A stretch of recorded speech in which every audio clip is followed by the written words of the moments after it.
रहना मर्यादा में, और मर्यादा में भी तभी रहोगे जब आपको यहां का दुख दिखेगा और वहां के सतलोक के सुख का आपको आभास होगा।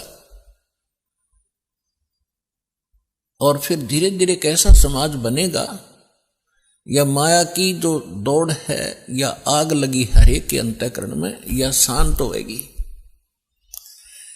आप माया के पीछे किस लिए भाग रहे हो? बड़ी कोठी बनाऊंगा, गांव नगर में मेरी शोभा होगी, फिर लड़का लड़की ब्याहूंगा, खूब बैंड बाजे बजवाऊंगा तू तू तू तू तू करवा के, और खूब दान दूंगा, लोग देखेंगे बड़ा दान करा भाई इसने। तो ये दोनों बीमारी आपका समझ में आ जाएंगी कि आज तू बेटी ब्याह रहा है या बेटे का ब्याह कर रहा है, और कल मृत्यु होगी, फिर कहां गए तेरे वो तू तू तू तू टक्कर मार कर रोएगा। तो पुण्यात्माओं, यह सच्चाई है। आज तक को बताने वाला दृढ़ता से सामने आ नहीं सका। ये सारे नकली हैं, ये केवल वही बातें करते हैं जो समाज में अच्छी लगे। वो डॉक्टर नहीं होता जो ब्लड प्रेशर के मरीज को, हाई ब्लड प्रेशर के मरीज को कहे घी खा ले छक्के, वैसे खा कोई दिक्कत नहीं, वो दुश्मन है उसका। तो पुण्यात्मा इसी प्रकार के जितने भी हैं ये सच्चाई नहीं कह सके, क्योंकि उनके ऊपर परमात्मा कबीर का पंजा नहीं था। इस दास के ऊपर दया हुई है, संघर्ष बहुत करना पड़ रहा है, लेकिन परमात्मा का साथ जिसके साथ होता है वो हार नहीं होती उसकी, क्योंकि हमारा उद्देश्य कल्याण है। पर पूरे विश्व का कल्याण लेकर चल रहे हैं हम, पूरे मानव का कल्याण होगा, पूरे प्राणियों का कल्याण होगा। क्योंकि जैसे आज ये परमात्मा की वाणी है, इसमें इतनी शक्ति है जो स्वयं परमेश्वर ने आके बोली है। उसके बाद फिर गरीबदास जी के माध्यम से जो वाणी बुलवाई है, उन्होंने वही वाणी एजडी दे दी, और उस वाणी को फिर दास बोल रहा है। यानी अधिकारी के द्वारा जो वाणी बोली जाती है उसका असर होता है। पहले भी आपको बहुत बार सुनाया है, जैसे एक राजा की पत्नी एक शिष्य थी संत की। राजा इसका विरोधी था कि ये गुरु बनाने की आवश्यकता नहीं होती, राम राम घर बैठ के कर ले। तो राजा के इस भ्रम को निवारण के लिए संत ने एक थोड़ा सा एक फार्मूला अपनाया था। राजा गया उस संत के आश्रम में अपनी पत्नी के साथ कि महाराज क्या गुरु बनाना जरूरी होता है क्या? क्यों मूर्ख बनाते हो जनता को? भगवान घर बैठ के बज सकते हैं, कोई भी कर ले राम राम, कितना राम नाम ले ले।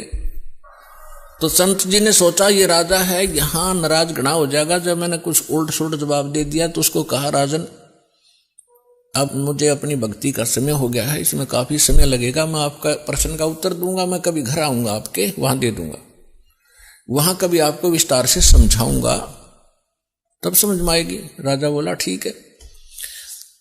दिन निश्चित हुआ, राजा बैठ गया सिंहासन पर जच के, संत के लिए आसन लगवा दिया। आने की इंतजार थी कि कब आएंगे संत, अभी आने वाले हैं।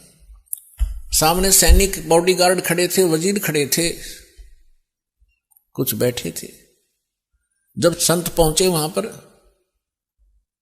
और वहां उपस्थित सभी सैनिक जो खड़े थे उनको कहा संत ने कि ए सैनिकों, ए सिपाहियों, इस व्यक्ति को अरेस्ट करो। राजा की तरफ संकेत किया।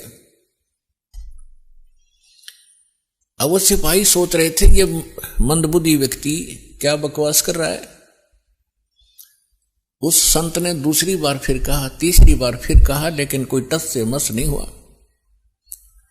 राजा ने सोचा इसका दिमाग खराब हो गया इस संत का, ये मेरा राज हथियाना चाहता है। राजा ने कहा कि इसको अरेस्ट करो, सैनिकों को। यही शब्द उसने बोले, यही वो संत बोल रहा था। राजा के कहते ही उस संत को 4-5 सिपाहियों ने आके जकड़ दिया। अगले आदेश की इंतजार थी, अब इसका करें क्या। तब संत ने कहा कि हे राजन, तुम घर आए व्यक्ति का ये ऐसा ही सलूक करते हो क्या? राजा ने कहा कि आप क्या कर रहे थे? कि मैं आपके प्रश्न का उत्तर दे रहा था कि आपका प्रश्न ये था, क्या घर हम खुद भक्ति नहीं कर सकते? गुरु की क्या आवश्यकता है? राजा ने कहा ये खाक उत्तर दिया तेने, बकवास करने लग गया कि नहीं सुनो जानता, मुझे छुड़वाओ पहले, राजा ने कहा छोड़ दो, छोड़ दिए। कि जिस प्रकार दो शब्द मैंने बोला कि राजा इसको अरेस्ट करो, ये टस से मछली हुए आपके सैनिक, और आपने वही शब्द एक बार कहा था, मुझे चारा ने पकड़ लिया आकर के। तो आपके वचन में शक्ति है, आपके बोलते ही ये क्रियावान हो गए, और वो शक्ति जो आप वाली है वो राजनीति वाली मेरे पास नहीं है। मेरे पास शक्ति है अध्यात्म की। ठीक इसी प्रकार जो वचन मैं बोलूंगा परमात्मा की शक्ति सब पर कार्यवान हो जाएगी, और आप कहते रहना उसका कोई असर नहीं होगा। इसी से आप समझ लेना।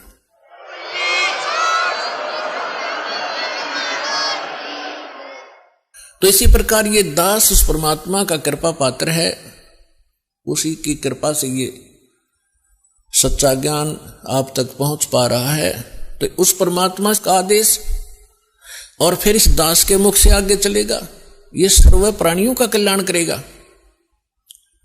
इसका तरीका देखो, परमात्मा ने कैसा एक अनोखा तरीका अपनाया है।